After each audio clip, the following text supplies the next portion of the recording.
ముముక్షు వ్యవహార ప్రకరణము మొదటి అధ్యాయము. శ్రీ సుఖ విశ్రాంతి. శ్రీరామచంద్రుని వివేక వైరాగ్యపూరితమైన వాక్యాలు సభలోని వారందరి హృదయాలు పులకింపజేశాయి. అనేక మంది సిద్ధులు, మునులు ఆ సభలో ప్రవేశించారు. వారందరూ ఉచిత రీతిన సత్కరింపబడిన వారై సభలో ఆసీనులయ్యారు. అంతటా మరలా ప్రశాంత వాతావరణం అలుముకొన్నది. శ్రీ విశ్వామిత్ర మహర్షి రాముని ఉద్దేశించి మధుర స్వరంతో ఈ విధంగా పలుకనారంభించారు. ఓ రాఘవ, నీవు పరమ పవిత్రమైన సత్యమునే పలికావు. నీ సూక్ష్మ బుద్ధిచే గ్రహించవలసిందంతా చక్కగా గ్రహించావు. వాస్తవానికి నీవు క్రొత్తగా ఎరుగవలసిందంటూ ఏదీ లేదు.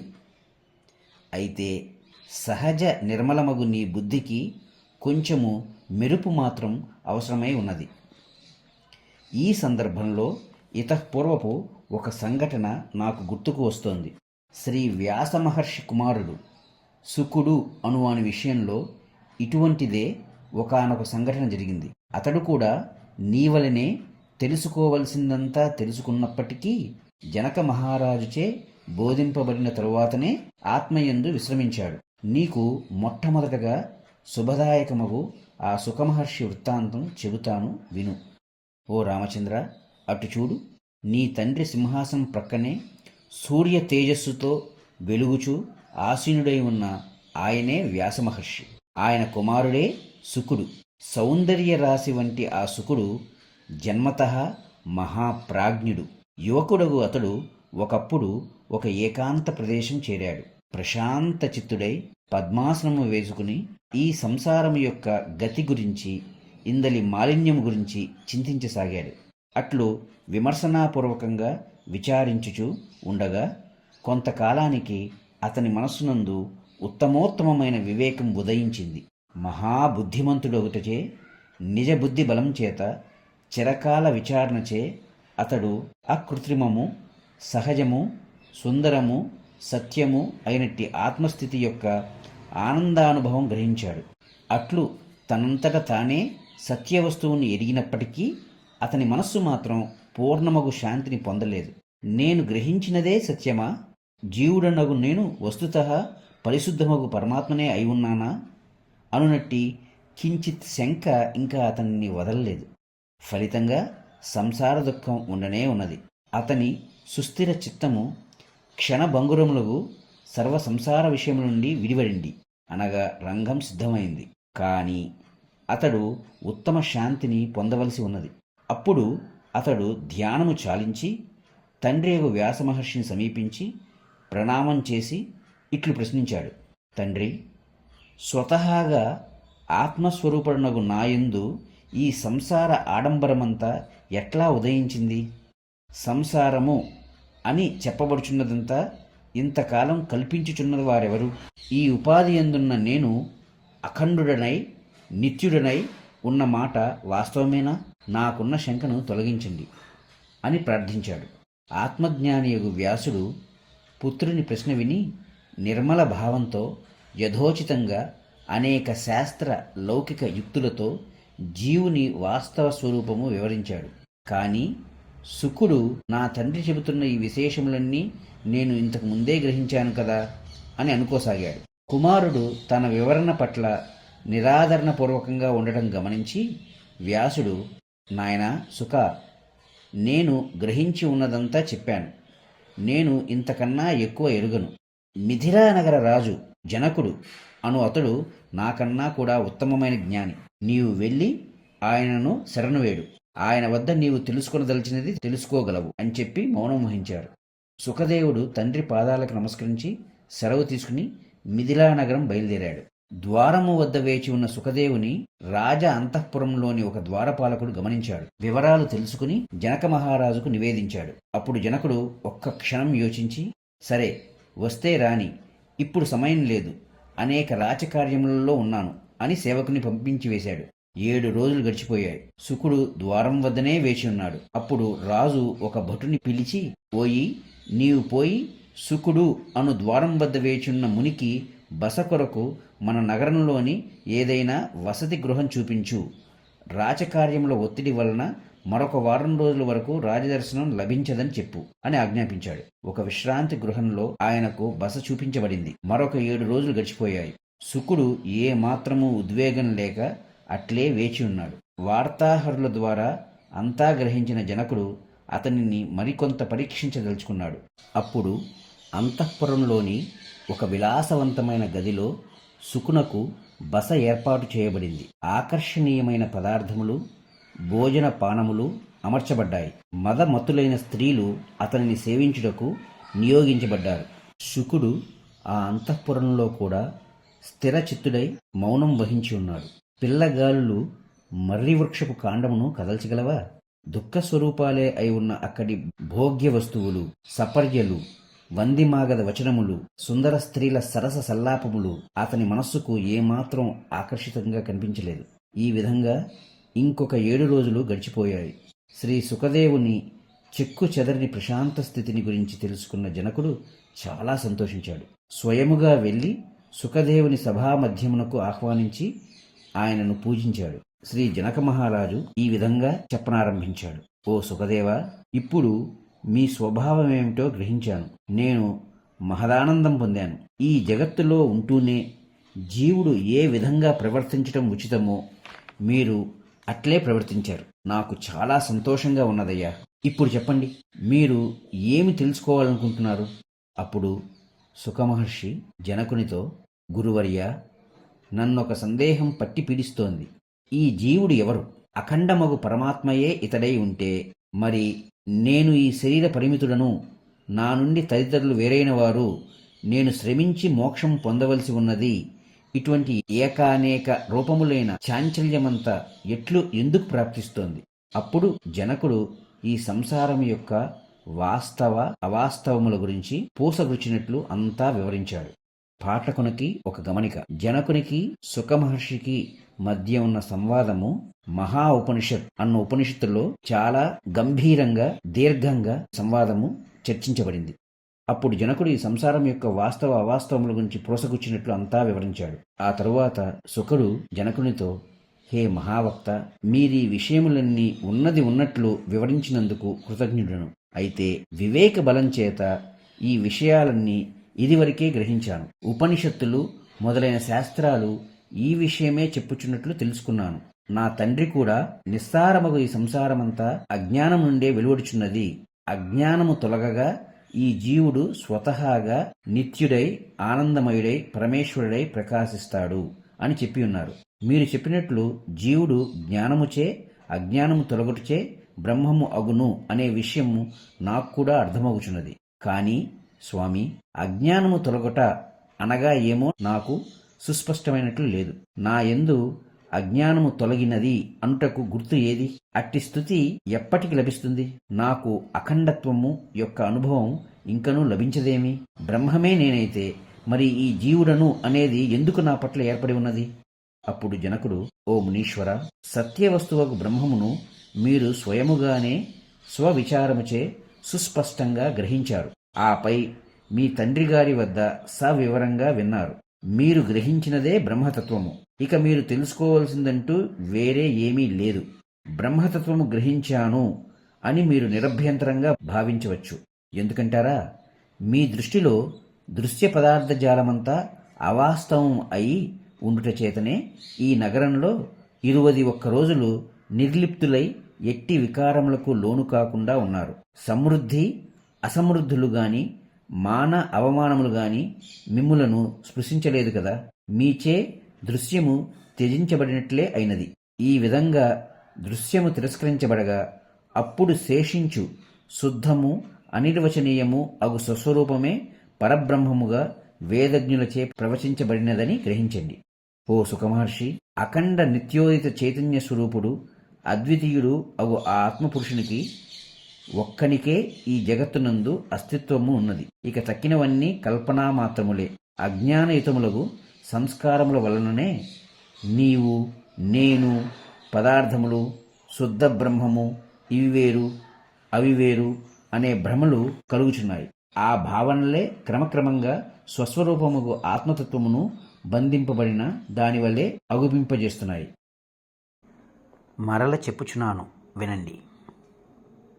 ఓ మహర్షి, అఖండ నిత్యోదిత చైతన్య స్వరూపుడు అద్వితీయుడు అగు ఆ ఆత్మపురుషునికి ఒక్కనికే ఈ జగత్తునందు అస్తిత్వమున్నది. ఇక తక్కినవన్నీ కల్పనా మాత్రములే. అజ్ఞానయుతములగు సంస్కారముల వలననే నేను, నీవు, ఈ పదార్థములు, శుద్ధ బ్రహ్మము ఇవి వేరువేరు అను భ్రమలు కలుగుచున్నవి. ఆ భావనలే క్రమక్రమంగా స్వస్వరూపముగు ఆత్మతత్వమును బంధింపబడిన దానివలే అగుపింపజేస్తున్నాయి. అట్టి బంధము యొక్క అనుభవము ఉన్నవానిని మనం జీవుడు అంటున్నాం. ఆ జీవుడు అజ్ఞానము నశించినప్పుడు ముక్తుడై స్వస్వరూపముగు ఆత్మగా శేషించుచున్నాడు, లేక బ్రహ్మమే తానగుచున్నాడు. ఓ సుఖమహాత్మ, మీరు ఈ భోగముల పట్ల, ఈ సర్వ దృశ్య వ్యవహారముల పట్ల ఇదంతా ఏమాత్రం సత్యం కాదు అను సుస్థిరమైన బుద్ధి కలిగియున్నారని మీ ప్రవర్తనచే నిరూపించారు. ఇక తేజోమయముగు ఆత్మనే నేను అని గ్రహించుటకు అడ్డేమున్నది చెప్పండి? ఎరుగవలసినది ఎరిగినప్పుడు మాత్రమే అకృత్రిమముగు విరాగము ప్రకటితమవుతుంది. అట్లు నిస్సంగత్వం ప్రకటించి మీరు మహావీరులు అయ్యారు. శాస్త్రములచే బోధింపబడు అనేక విధి విధానములు, వైదిక వ్యవహారములు జీవునకు అనాసక్త బుద్ధిని నేర్పుటకే ఉన్నాయి. అట్టి అనాసక్తిని మీరు ఇప్పటికే సాధించారు. ఇక మీకు చెప్పవలసింది గాని, మీరు వినవలసింది గాని లేదు. పరిపూర్ణత్వము పొందిన వారి యందు రాగద్వేష రాహిత్యము, దృశ్యము పట్ల అంతరంగమున్న నిర్లిప్తత సహజంగానే ప్రాప్తిస్తాయి. మీరు స్వయముగా మీ వివేక బలం చేత పూర్ణత్వం పొందియే ఉన్నారు. మీ తండ్రిగారైన వేదవ్యాసులు కూడా సర్వజ్ఞాననిధి, మహాతపస్వి అయినప్పటికీ మీ వలె ఇంతటి పూర్ణానుభవం పొంది ఉండలేదు. నేను వ్యాసుని కంటే కొంత శ్రేష్ఠుడను. ఇక మీరో భోగరాగములను, ఉద్వేగ అనుద్వేగములను పూర్తిగా త్యజించి ఉండుటచే నాకంటే కూడా అధికులయ్యారు. పొందవలసిన ఉత్తమ స్థితి పొందారు. కనుక మీ మనోరథం సిద్ధించినట్లే. ఈ దృశ్య ప్రపంచమున ముల్లోకములందు మిమ్ములను వివశులను చేయునది, బద్ధులను చేయునది అంటూ ఏదీ లేదు. కనుక మీరు ముక్తులే అయి ఉన్నారు. ఇక మీకు సందేహం దేనికి? ఇంతకు మించినది ఏదో ఉన్నది అనే భ్రమను త్యజించండి. కట్టుకొయ్యి ఎత్రించుకున్న ఆవు వలె మీరు బంధ విముక్తులయ్యారు. ఇక మీకు ఎట్లు ఉచితమనిపిస్తే అట్లే సంచరించండి. ఆత్మస్వరూపులు, ఆత్మస్వభావులు అయి ఉన్న మీకు నేను నమస్కరిస్తున్నాను. ఈ విధంగా జనకుడు సుఖమహర్షికి ఆత్మబోధ చేశాడు అన్న విషయం విశ్వామిత్రుడు శ్రీరామునికి చెప్పెను. ఆ తరువాత విశ్వామిత్రుడు రాముడితో, ఓ రఘురామ, మహాత్ముడగు జనకుని ఈ ఉపదేశం విన్న ఆ సుఖయోగి సర్వశంకలను అక్కడికక్కడే త్యజించి వేశాడు.